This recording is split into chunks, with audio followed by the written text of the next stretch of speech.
The number of people killed in traffic crashes here in southeast Colorado is higher than a record pace a year ago.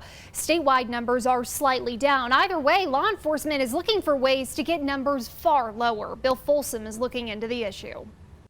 Traffic deaths in Colorado just passed the 300 mark for the year. It's a number similar to record numbers in recent years. The one thing we never want people to forget about when we talk about numbers, you look at numbers, these are real people. These are real tragic events. Here in the southeast region of the state, deaths from crashes hit 75 mid-July. It's 2 more than a year ago. State Patrol, sheriff's offices, and police track deadly trends. So it's our goal to change the driving behavior so we have less of those as much as possible. Speed enforcement is a tool, but the approach has evolved from past days and the idea of speed traps. Nowadays, enforcement areas have been identified because they're high risk.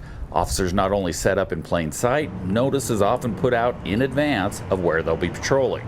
If we can tell you that we'll be running radar in this area and that will get people to slow down, that's achieving our goal of changing that behavior. Speed is the top contributor to deadly crashes, but not the only one. Racing red lights, driving under the influence, using cell phones are all part of the problem. All things where a driver makes a decision. It's why officers rarely use the word accident.